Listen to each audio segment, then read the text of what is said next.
Hello, and welcome to Common Censored. This is the show where we talk censored stories and people, sensible solutions, and common ground movements to fight and build. I just had a tremendous urge to yell, "Good morning, Vietnam." Good morning, Vietnam!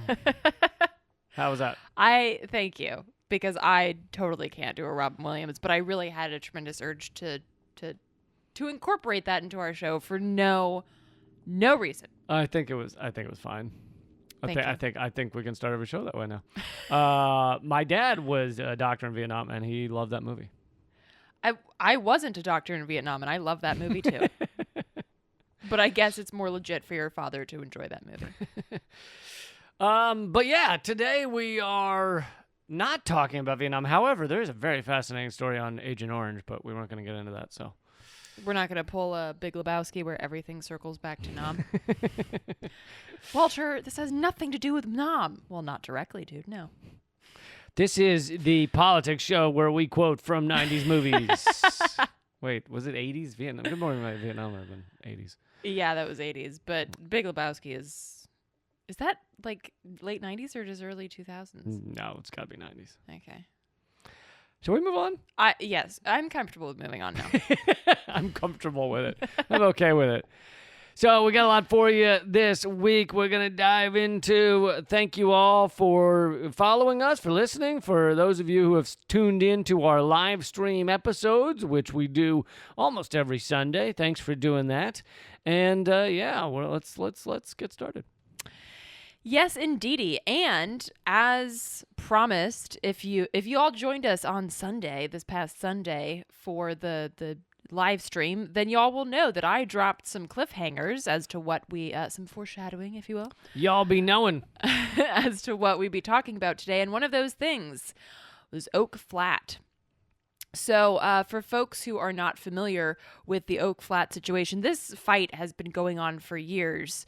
I guess you could say since colonization in what is now called the United States, really. Not all of it had to do with Chinese mining companies, but true. Yes.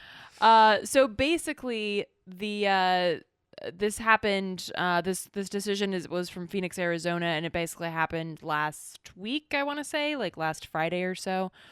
The U.S. District Court Judge Stephen Logan denied Apache Stronghold's request for an injunction preventing the giveaway and destruction of sacred Oak Flat to Rio Tinto / Resolution Copper. Now, okay. So basically all you need to know about what that means is that the judge basically said, no, the mining company can totally destroy your land. And the reason that he gave for this, hold on to your hats, folks. The reason given was that the Apache Stronghold had no right to ask the court for help because they are not, quote, a sovereign nation. Oh, God. So when we want to exploit you, you're part of this country because we have dominance over you. When you're fighting against that exploitation, you can't come to our court system because you're not part of this country. Well, it gets better or worse. So he was basically, Judge Logan was using the Treaty of 1852, and we can talk about how one of my faves. And we can talk about how this country really needs to update its fucking constitution and the treaties and all of that shit because... Wait, so we need to update the treaties we've been ignoring? Right. Well, in this case, he's not ignoring the treaty. And in this case, the treaty is a shining example of what a massive turd these treaties really are. 1850, what was it, 2 or 6? 1852. It said you get 3 hogs for every indigenous person you bring down to the saloon so that we can enslave them. Well, essentially, although there's no mention of hogs in this, literally the judge quoted a case when he, as in reaching his conclusion. The judge quoted a case. I'm having a hard time even saying this because it makes me so fucking angry that I'm like the words can't fucking form in my face. Words, flames on the side of my face. Wait, that's an 80s movie. I know. Okay. This is by the way, this episode we're gonna have 32 80s and 90s movie references. That's from Clue. So by if the you're way. counting along at home, we're at 3. Okay. Quote, "The exclusive right of the United States to extinguish Indian title has never been doubted, and whether it be done by treaty, by the sword, by purchase, by the exercise of complete dominion adverse to the right of occupancy, or otherwise, its justness is not open to inquiry in the courts." End quote. That's what he said? Or is that what he was quoting? He quoted a case. So basically he said that because he's like, I've reached my conclusion that the Apache stronghold has no right to even bring this case to court because it's not their fucking land and they are not a sovereign nation. It's ours now. Jesus. We took it. Fuck y'all. Jesus Christ. I mean, that is basically what he said, but he wrapped it in some old-timey bullshit language. Does he know the size of the burning hot poker that's going to be shoved up his ass in hell? Because... You know what? I wish I believed that was something that was actually going to happen. But so basically, and his further point was that the destruction of Oak Flat, which would be basically turning it into a wasteland, evidence shows that it will be a 2-mile wide crater over 1,000 feet deep. And Oak Flat is a sacred It's a sacred area for these people. It's sacred, which I would argue all places should be sacred, but this is particularly sacred to them. And, well, all places should be sacred, particularly in the face of a totally pointless fucking 2-mile wide crater. But he pointed out that this is not a, quote, substantial burden on the Apache, because they are not being, quote, coerced to act contrary to their religious beliefs by the threat of civil or criminal sanctions. And so this has been ongoing for years now. I covered it like 5 or 6 years ago, and at that time, and I assume it's still true, yes, it was the U.S. government allowing this mining to go on, but the mining company that was going to do it is a Chinese mining company. So... You know, you have a lot of things at play here. Obviously, you have the white supremacy and the ongoing genocide of indigenous, which includes the genocide of their lands. But then on top of that, you have basically this multinational, like, our country matters so much, and we're Americans, and we're going to fight with China, except when it comes to multinational corporate business. The business trumps, and sorry to use that word, but trumps the sovereign rights of citizens in the country. So that you have that factor on top of it. Obviously, this has to do with another corporate sacrifice zone where the people that are normally exploited are people of color, indigenous, black people, Hispanic, because they tend to have far less political power, so therefore it's far easier for these corporations to destroy and exploit their lands, and you're seeing that again here.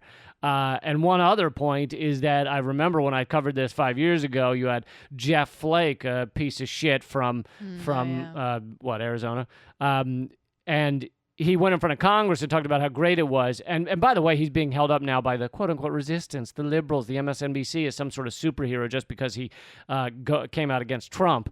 It's like, no, he's still a piece of shit. He's just a piece of shit who doesn't like Trump. The bar is just that much lower these days. Yeah, the bar is that low. George W. Bush is a hero now. So Flake went in front of Congress and said this is, along with John McCain, said this is wonderful to allow this mining there. And part of the reasoning he gave was another tribe has been getting jobs like delivering water to the mining operation, selling water to the mining operation. And that was his proof. Look, we're helping indigenous people. And it's like, no, that's called capitalism. That's called economic force. People are exploited, and then they're willing to do horrible things like, join the military, kill and be killed, or sell water to a mining operation because they need to get by. That is not something to reward or herald or jump up and down and go, wee-hee-hoo. woo. It's just a horrible situation for everyone involved. And yet he's touting it as, look at how good we are to indigenous. Yeah, and just real quick, I wanted to point out Rio Tinto, the mining, it's the world's second largest metals and mining corporation, is actually it's Anglo-Australian, and it's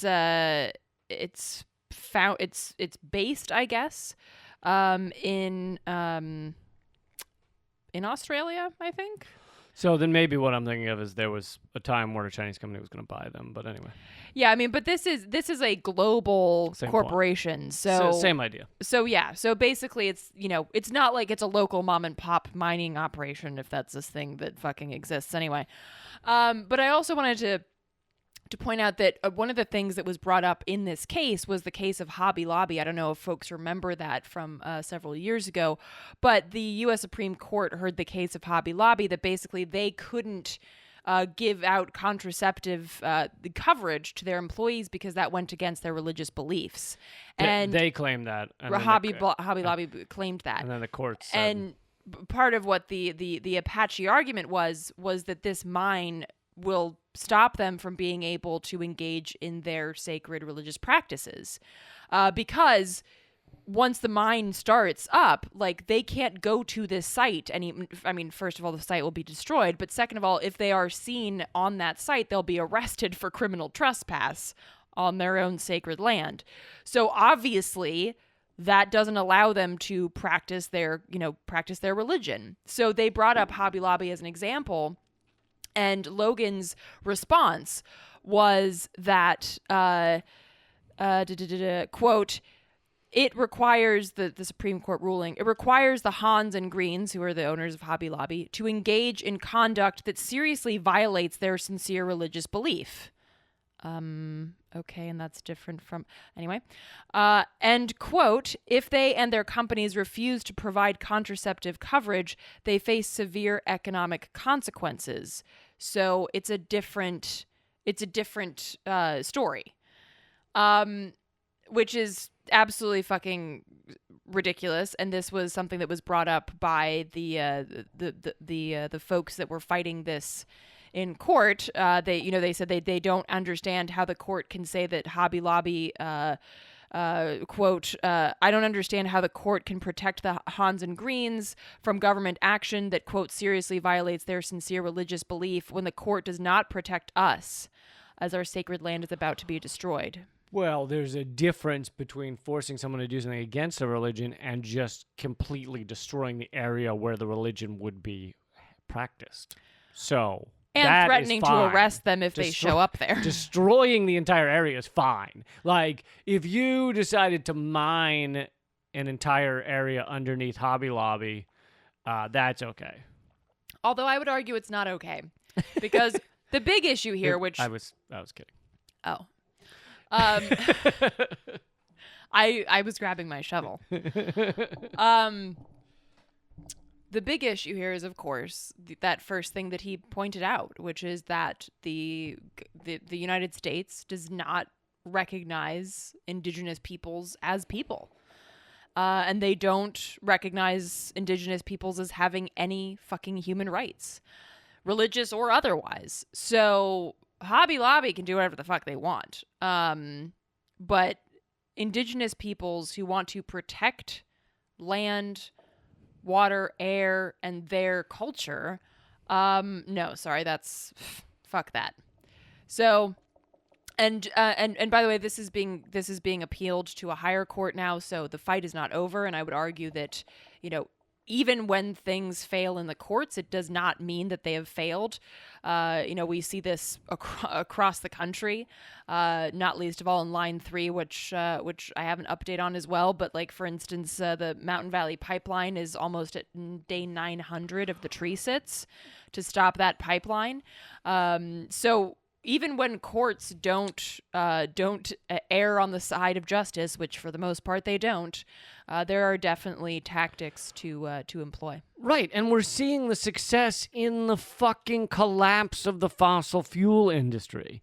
this, at the very least, it has hastened their collapse. I mean, Exxon has been dropped from the whatever S&P 500. Like, they claim they may never recover. And these things are being hastened by all of this activism, by the tarnishing of their brand, because we have shown them to be a exploitative, abusive, harmful, violent industry. And you see it again and again and again and again, and you see, yes, right now it's in Oak Flat, it's indigenous people that are being, exploited or abused for these mining operations, and in other places, it's other types of people. But it's really, we should all be united in stopping all of these corporations from destroying land and people and lives and livelihoods, and there is a success there.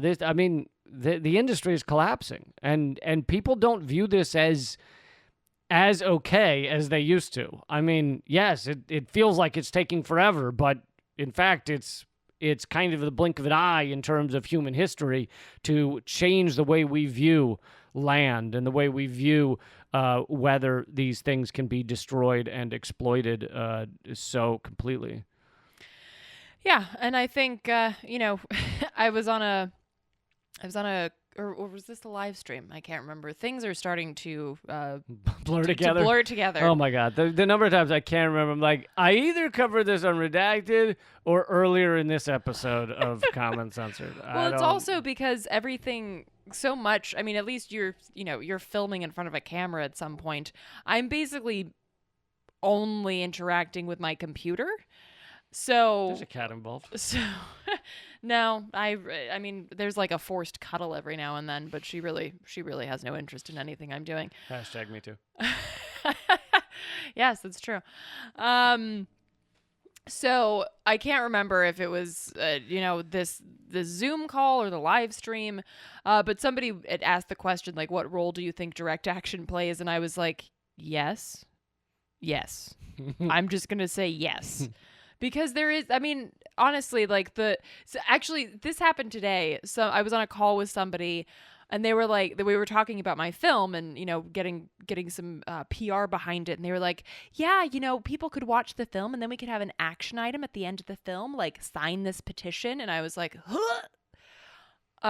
Because every time I hear, their heart was in the right place. I know, but every time I hear the word sign this petition, I'm reminded of Mitch Hedberg's joke about like when people are passing out flyers and they're like, here, you throw this away. That's exactly how I feel about a petition. It's like, here, you throw this away. It means nothing. Instead of signing this petition at the end of like something that I really want to change, I tell people to think very hard about it and then fart out their window.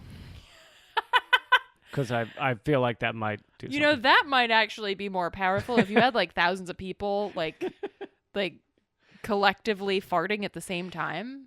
Sherry Honkala argued for a fart-in at the DNC. I remember that. Yeah, I was taking pictures of them all eating beans, and I was like, God, I'm going to step away. But where was I?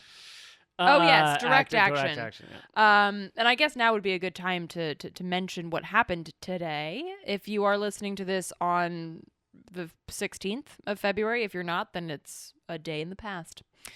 So this afternoon, 3 water protectors locked inside a pipeline segment of the proposed Line 3 pipeline. And this was the Genie. I'm probably saying that wrong. I'm getting this from the Genie Collective, which is at GINIW Collective on Twitter. And they locked down inside this piece of pipe. For those who are not familiar with this tactic, you basically like crawl inside of a piece of pipe. That hasn't been installed yet. Not so for the claustrophobic. So it's like on a construction site, and it's not part of the pipeline yet, but it gets in the way, obviously, of all their construction equipment. Right. And one person, Jack Keenan, who locked down, said, quote, "I'm locking down in solidarity with the Anishinaabe, the Wet'suwet'en, and all threatened by so-called, quote, critical infrastructure. To risk wild rice for fossil fuels is insanity. To disregard the lives and livelihoods of indigenous peoples is genocide, plain and simple, end quote. And for folks who aren't familiar, Line 3 would cross through multiple bodies of water and really destroy the wild rice. Are they called paddies? I mean, I would call them patties, but Okay. would someone who knows anything about them call them patties? That's a good question. Unclear, but either way, the wild rice that grows in this area The would wild be rice havens. decimated. The wild rice playgrounds? Homes? The wild rice homes? Hostels? Hostels? So this is in northern Minnesota for folks who want to have their geography straight. And there are so many small waterways there, and wild rice, which is a really important staple for the indigenous peoples there, and it's part of the fucking ecosystem. Heard of it. And so the pipeline would obviously decimate these wild rice areas. So it's actions like these are incredibly powerful, and they are necessary. So I think it's we should support these. We should spread the word about these. If you're in that area of the country, you can connect with them. I think you just go to stopline3.org and you can connect to folks there. You can also donate there. We fundraised for them a few weeks ago via our live stream. Mm-hmm. So yeah, any way that you can support this fight is super important. And of course, as I like to say, like, there's probably some shit going down close to home. So look out for that. There's an Oak Flat and a Line 3 happening close to where we all live, unless you happen to live in, like, I don't know, New Zealand. True. Yeah, and speaking of the funds we raised on the live stream, I'm pretty proud of this one. We donated to ripmedicaldebt.org, which anyone can look up if you want to donate separately. And they donate to get rid of medical debt, erase medical debt, and it's multiplied. Your donation is multiplied times 100 because of the way medical debt works, which I explained on the live stream. But anyway, we were able to get rid of, erase $29,000 of people's medical debt. People that are struggling, Fucking awesome. people that can't pay it. $29,000 was erased thanks to you guys. And our next live stream will be Sunday at 8. I like to put you on the spot. I know we never talk about this ahead of time, and then you're like, "Spotlight! What do you have to say?" raise the floodlights. Right? I'm just sitting here like head of that line. Sure. Yes. All right, then. Sunday at 8 p.m. If we have to change that time, we will let you know via email. So you should sign up for the emails at leecamp.com is one way, or text redacted to 33777. A couple other quick notes is Eleanor's movie, which we just mentioned, is at hardroadofhope.com. It's a great documentary, won all kinds of awards. It's still killing it out there. And by that, I mean the fossil fuel company's killing people. I'm not actually killing anyone. No, not so far. But it's hardroadofhope.com, and my book is at leecampbook.com. It's awesome. You can help keep this show going at patreon.com/commoncensored. A few people signed up recently, and we can't thank you enough. We have no ads or sponsors outside of you guys. So honestly, it's only you. No one else supports this show except you. Was that sung in an 80s or 90s film? Because then we could keep our theme going. I'm sure. It's also like a 50s song, so it was probably in some 50s. I mean, we could keep going way back. I could start playing music from a silent film. There was music in silent films? That's all there was. I thought they were silent. Lee, what are you talking? Are you serious? Are you kidding? I can't tell. Oh, because there was an orchestra there?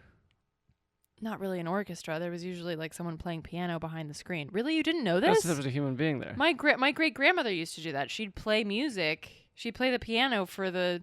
That's why they call them the talkies, when people started talking in films. Yeah, that's when they started having sound. Yeah.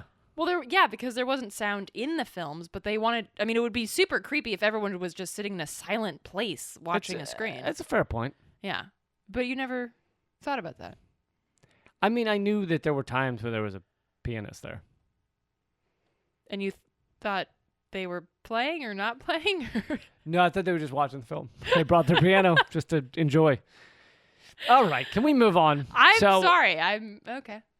Let's keep going. Let's dig in to what's going on in Haiti, which I'm going to cover some of this on Redacted tonight, but I think you'll get a little bit of a deeper dive here. The major protests in Haiti. Yeah. And this is not something new that just sprung out of the blue like, oh, interesting, the people of Haiti are upset today. Yeah, just today. So just for some backstory, and there's a great article on Mint Press News that kind of outlines this a bit more. So this is like a the abridged version, the Cliff's Notes on the U.S. fuckery with Haiti. So basically, for the 20th century, the United States directly occupied Haiti. Doing so for 19 continuous years at one point between 1915 and 1934. Can I just add, even previous to that, this is a little bit similar to the indigenous because the slaves rebelled in Haiti, and basically it's the first and maybe in certain ways only, but I guess largest example of slaves rebelling and taking their own country for themselves. The U.S. has always been furious and always kind of felt like we own Haiti because it's black people who, their ancestors were slaves, and so therefore it's not legitimately their own country, and so the U.S. has just kind of endlessly fucked with it. Well, anyway, it's also, I mean, this was back in 1804 when Haiti staged their rebellion, and it became the first ever black republic in the quote unquote New World. That was a huge. And by the way, 1804, for those who don't know their history, still very much slaves in the United States, still very much slavery. So that was a huge threat to the institution of slavery in the United States. The threat of the good example. Exactly. So I'm just talking about the 20th century here, but yeah, the U.S. has been pissed off at Haiti ever since the slave rebellion that resulted in the freedom of those slaves in Haiti in 1804. But so moving, going back to the 20th century. Let's get in the DeLorean and go back to the future past. Well, we were in the past at 1804, and now we've just zipped to 1915. So to where we were, it's the future. To where we are now, it's the past. I hope everyone's following. If you need drawings, I can send them for the. I think I need drawings of the flux capacitor. Yes, I do. Yes. I have a lot of drawings of the flux capacitor. I bet you do. So this isn't 80s movie. Boom. My God, who's keeping note? Is somebody keeping track of this? I hope you are. So the U.S. Has also been very instrumental, leading the charge in installing brutal dictatorships, perhaps most notably the regimes of Francois Papadoc and Jean-Claude, known as Baby Doc Duvalier. Baby Doc was overthrown by a popular rebellion in 1986, which paved the way for the country's first popularly supported leader, Jean-Bertrand Aristide, who was elected in 1990. Even though there was significant American pressure against it, he was democratically elected in Haiti. But, the U.S. just could not let that shit stand. I knew a fair amount about Aristide, but I didn't realize he was the first popularly elected leader. Because the U.S. could just not leave them the fuck alone. So unfortunately, Aristide was quickly overthrown. Do you want to take a guess as to whether the U.S. Do you think maybe the CIA was involved? Played any I don't role? know. Do you think the CIA was like, you know what, this one we're leaving alone? And then he was reelected. It sounds like kind of like when they grabbed Chavez and the coup lasted for 2 days, and the people were like, "Yep, put him back." Yeah, no, we did that on purpose. You fucking jackass. We did that on purpose. So he was reelected again. And this time the U.S. was like, okay, now we actually have to get serious. And the U.S. staged another coup in 2004 and exiled him all the way to South Africa. And this is one of my favorite U.S. coups because this is fucking ridiculous. They go in and with it may not have been an American plane, but with American help, it was very clear. Aristide said so afterwards. Basically, the Americans fly in, grab him, kidnap him, put him on a plane, and just dump him in Africa. What the fuck? You can't just grab a president and dump him in a different continent. Yep, you can. It's fucking crazy. Yep, absolutely. But this is what's so fucked, guys, because like if you heard this story like outside of this context, like, oh yeah, they just kidnapped this president and then like just dumped him in a different continent, you'd be like, holy fuck, that's against international law. That's completely heinous and absurd. And you'd be like, yeah, we did that. Like it's just, I mean, obviously you're not going to hear about this shit in history class, since the, common censored name, but it's like this shit is not unusual for the United States. It really wasn't that big of a leap based on what the U.S. had already been doing in Haiti to fucking kidnap and exile a president, a democratically elected president. That really wasn't that big of a deal. I mean, I'm reminded, this just popped into my head of when John Kiriakou, who used to work for the CIA till he blew the whistle about the CIA torture program, he was talking at the Venezuelan embassy a couple of years ago when we were holding space there, and he said, there's literally an office. There's an office at the CIA for regime change. Like, I don't know what it says on the door, but that's the office you go to. And he's like, you go there with a request to overthrow a government, as if you're like requesting some time off or a mental health day. Like, it's what the fuck? Here's my report on why, Bhutan's gotta fucking go down. Like, there's literally a fucking office. So yeah, it's just so important to understand this context. And again, if y'all want to read more about that I'm pulling some of that from a Mint Press article. But I also wanted to share some of what Black Alliance for Peace wrote, because they put out a statement regarding Haiti. And for just basically like, okay, so, what happened after Aristide was exiled was the Washington and the U.S. government partnered with successive dictator-like rulers to plunder this nation, and basically, the classic take all of the wealth from the people, funnel it upwards, and leave people destitute. And this certainly was not helped after the 2010 earthquake that absolutely decimated an already poor and struggling island nation. And the U.S. and the UN together worked to continue to oppress and keep the people of Haiti down, not least of all the Clinton Foundation. Clintons have a long history of being front and center on fucking with Haiti. Yeah. It's kind of like their favorite dive bar that they like to go to and just like break some chairs and and when they're feeling low about themselves, they're like, you know what? Yeah, we fucked up in Libya, but let's go fuck with Haiti. Yeah. So basically that brings us up to now, and what happened was that Jovenel Moïse, who was the president or the dictator, because he wasn't democratically elected, so we shouldn't call him a president. And didn't he get rid of the parliament? Yes. He was supposed to leave office on February 7th. That was the end of his term after an illegal election, so really his term lasted 4 years too long anyway. But then he was like, you know what? No. Nah. I don't want to. He had a campaign, and the logo on the posters was nah. Nah. So basically what happened is that, in response, tens of thousands of Haitians took to the streets demanding democracy, that thing that they've never been allowed to have. And the response from this U.S. puppet regime was bullets, paramilitary terror, curfews, house raids, beatings, and the imprisonment of opposition leaders. With law enforcement trained by the U.S. Yeah.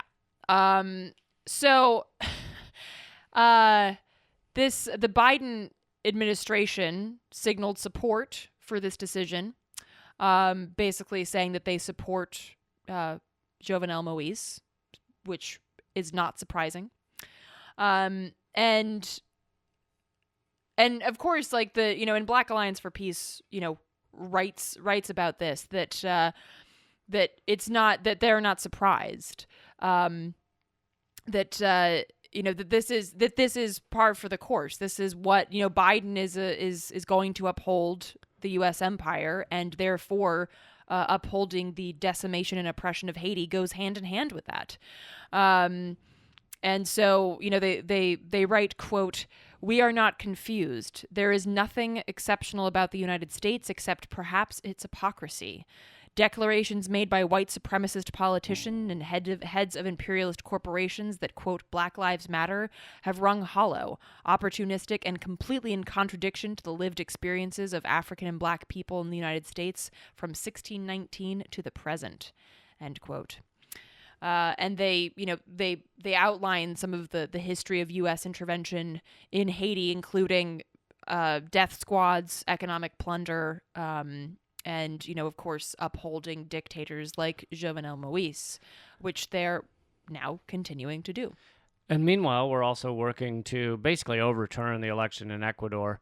The election showed the socialists aroused won the vote. However, it was because he was up against multiple people, it was less than 50%. So there is a runoff. Well, right now they're trying to, the U.S., along with other aligned interests, is trying to, make sure that runoff is not legit, and they're forcing recounts in certain areas to try and get their candidate into the runoff.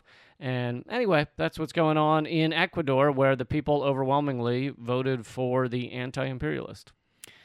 Yeah, so this is, there are echoes of this all over the place, but indeed Haiti has a special importance to the U.S. because of what happened in 1804, because of that rebellion that led to Haiti being a free Black island, a free Black state. Mm-hmm.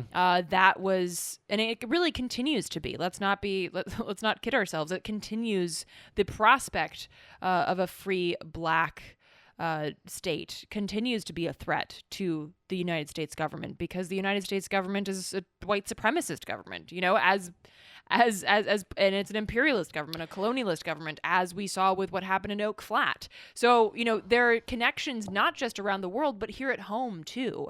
The imperialism is a home game, These tactics, these strategies, these policies are policies that we see playing out not just in places like Haiti and Ecuador, but here at home as well. I'm half expecting them to take the Confederate statues and put them up in Haiti. We just remind you, we have a lot of white supremacists on horseback, okay? And the horses are racist too. Racist horses. So, moving on to, I will count this as somewhat of a positive topic, because I think it's time for some positivity. What do you think? Good. You know what? I was feeling that too. There's a reason I mentioned Bhutan a minute ago in my joke line. Been on your mind? Bhutan has been doing other amazing things. You've probably heard me or us talk about Bhutan in the past. There's one main thing that people outside of Bhutan talk about Bhutan concerning. And it is the fact that they don't have GDP. They have gross domestic happiness. And the way they measure that is, it's several things, but, it's that everybody is, they aren't homeless and everybody's healthy. And what part of it is green space. They have it written into their constitution that 60% of their land must be green space. And they are a small country, but they're doing a lot of things right. And this doesn't mean that everything in Bhutan's perfect. Whenever I cover this topic, cover Bhutan in one way or another, people go, yeah, but they, something human rights. I don't know all the details, but I'm not saying everything in Bhutan is perfect. I'm pointing to the things they're doing right and saying when a country does something right, we should look at it and, I know this is crazy, everybody hold your breath, mimic it. Do the same because it's right and correct and ethical and sustainable and gives us, a future. So not only have they gotten past this or recreated this I mean, really evolved past this gross domestic product fucking horseshit clusterfuck, which is connected to capitalism. It is just you are only judging countries by how much they produce and consume. That's like only judging an apartment complex by how much they burn it. So Bhutan is doing great on that front, but they're also killing it on climate change and In a good way. And they're also fire on climate change in a good way and on COVID. So this is, I'm quoting from an article in Popular Resistance. The small Himalayan country of Bhutan, mainly known for measuring gross national happiness, is the only carbon negative country on the planet.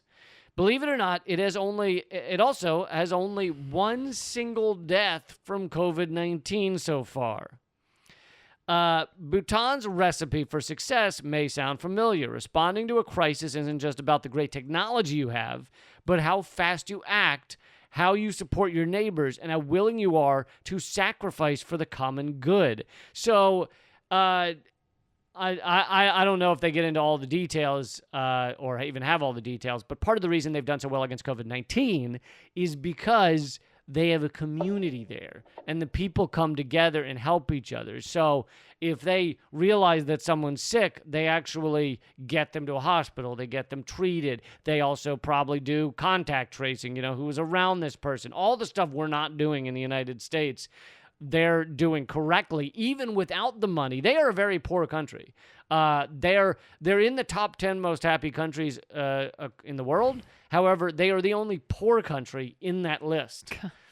And just to read a little more from the article, Bhutan's rich natural features make that possible, meaning the climate change, how well they're dealing with climate change.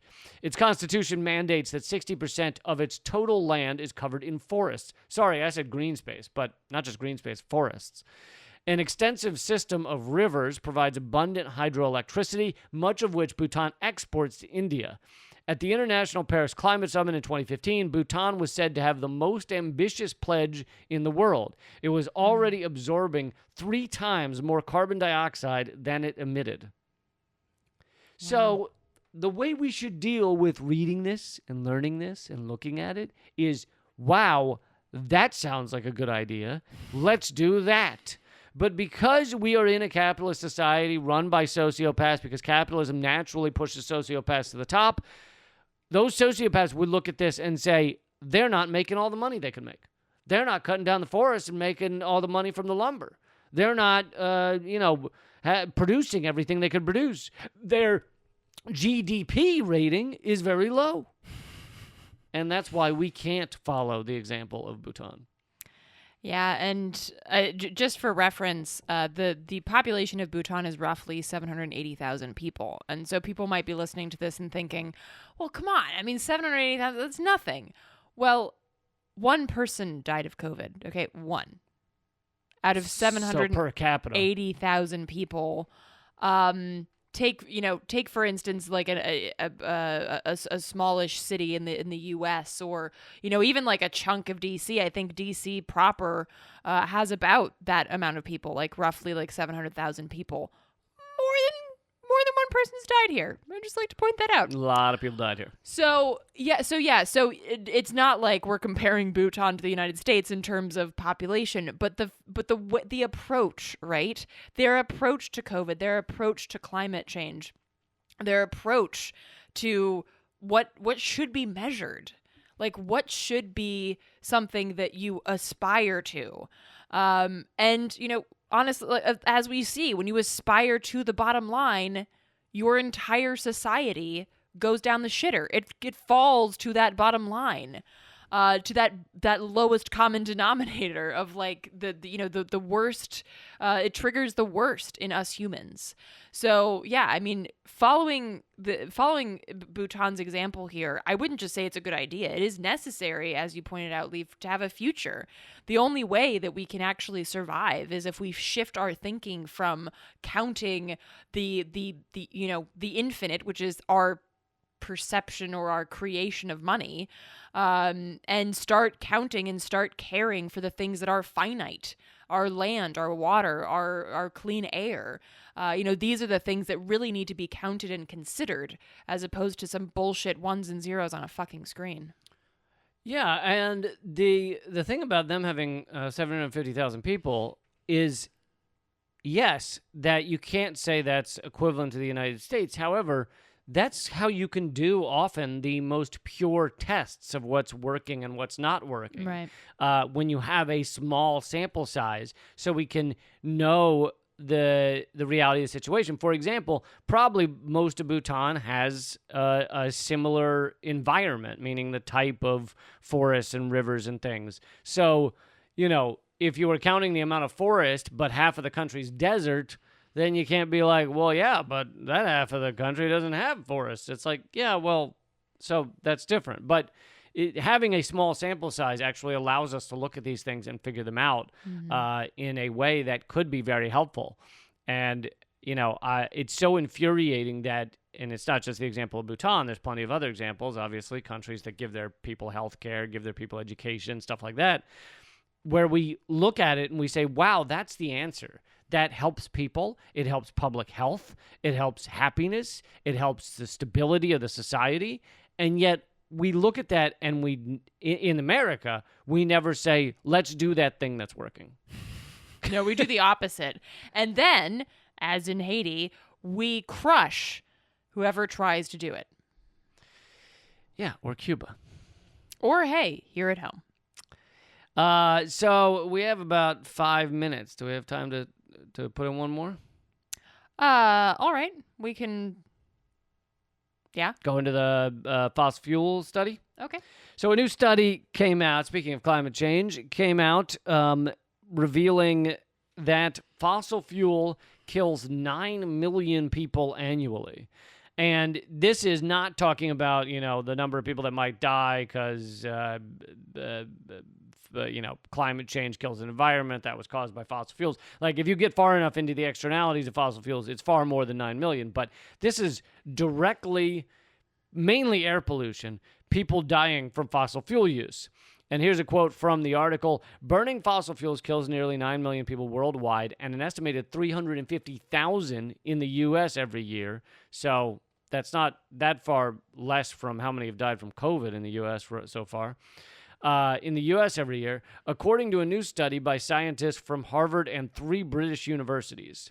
And here's a quote from one of the researchers. We were initially very hesitant when we obtained the results because they are astounding. But we are discovering more and more about the impact of this pollution. So yet again, we look at when we actually study, actually have legit research done about how many people are dying from something like fossil fuels. It's immense. It's more than we even could fathom. And that's not counting the number of people that could be dying from the results of climate change already. Obviously, destroying our future ability to live on this planet. I think that might kill a few people as well. And not to mention, also the ecosystems, like the fact that we are killing, we've killed like 50% of all mammals or something. It's fucking mind-boggling. I think it's 83% of mammals. We're 0.1% of life on Earth, and we've killed 83% of mammals, and I think it's 50% of all wildlife. And 50% of the wildlife's been over the past 40 years. And this also reminds me of the recent case where air pollution was noted as the cause of death in a 9-year-old London schoolgirl, Ella Kissy Deborah. Her death was ruled as a result of air pollution. And that's, it's considered a landmark case, but I'm sure there have been many cases like that just haven't been, marked specifically as air pollution as the cause. But, this is not uncommon. And I think I lived in LA for 10 years and I was, flabbergasted at the amount of folks that I would meet that said, oh yeah, my kid has asthma and, so we have to, we have to watch that and be careful with it. It's like, yeah, because they live in a fucking smog bowl.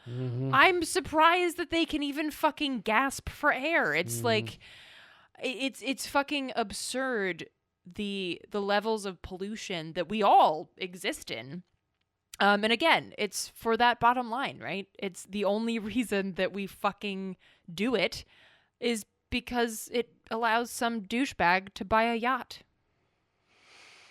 Yeah. But we're fighting back. You talked about some of those people fighting back earlier in the show. And we should all fight back in whatever ways that we can. Not everybody is going to be on the front lines or in a pipeline. Literally in a pipeline. Literally. My back. I can't be in a pipeline I find 2 hours is my max in a pipeline. Every time I see those pictures, I'm always like, oh God. Like huge props to the people who do it. I'm much more of like a, out in the open kind of blockade person.